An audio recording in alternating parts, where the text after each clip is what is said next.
तो दोस्तों इस वीडियो में आप गल करांगे S21 ultra and S21 plus बारे।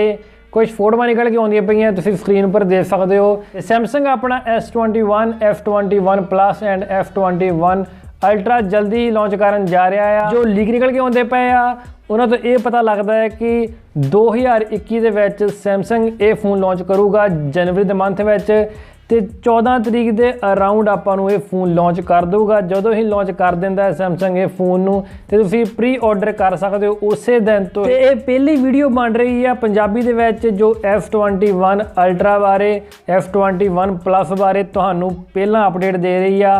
तो जे तुसीं मेरे चैनल पर पहली बार आए हो तो मेरे चैनल जरूर सबसक्राइब कर लियो, वीडियो वधिया लगी उसनूं लाइक कर दिओ तो मेरे चैनल जरूर सबसक्राइब कर लियो ਤਾਂ जो इदां ਦੀਆਂ जो अपडेट्स आ तुहानूं मिलदियां रहन। फोटो निकल के आउंदी पई आ आपां नूं photo they which F21 ultra and F21 plus देखण नूं मिलदा पिया आ। पहले नंबर दे उपर आपां गल करदे हां F21 अल्ट्रा बारे, जिस 4 कैमरा मॉड्यूल देखण नूं मिलदे पए आ। इस आपां नूं सब तो उपरली साइड दे उपर लेजर ऑटो फोकस देखण नूं मिलूगा, उस तो नीचे आपां नूं फ्लैश देखण नूं मिल जांदी आ। ते सेंटर दे विच आपां नूं 108 मैगापिक्सल दा मेन कैमरा मिलूगा।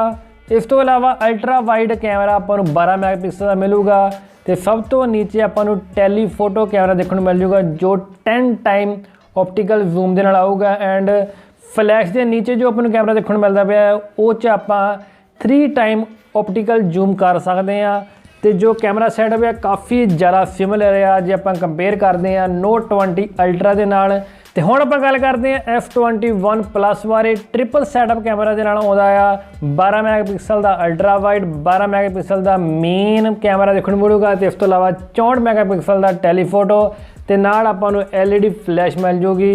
तो जिथों तक मैनूं लगता पिया है कि जो S21 दे विच आपां नूं क्लैरिटी मिलूगी, फीचर मिलूगे ऑलमोस्ट सेम हो गए जो S20 दे विच सीगे। इस तो इलावा जे F21 अल्ट्रा की गल करिए तो कैमरा सैटअप देखते हुए ये लगता पाया है कि जो कैमरे में इंप्रूवमेंट होगी थोड़ी बहुती होगी, तो जिन्नी की होगी काफ़ी ज़्यादा इंप्रैसिव होगी।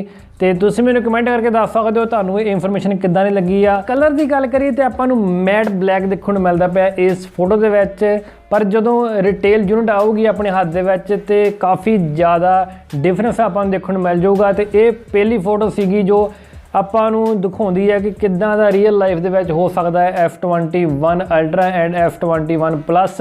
तो ये सारी इन्फॉर्मेशन सीगी ते ये क्विक एक अपडेट सीगी तुहाडे लई। तो वीडियो किवें दी लगी लाइक करके शेयर करके कमेंट करके जरूर दस्सो। जे तुसीं मेरे चैनल पर पहली बार आए तो मेरे चैनल जरूर सबसक्राइब कर लियो, बैल आइकन बटन जरूर प्रेस कर लियो तां जो आने वाली आपका वीडियो तुसीं देख सको मेरे चैनल पर इस तरह दी। तब तक लई पीस आउट।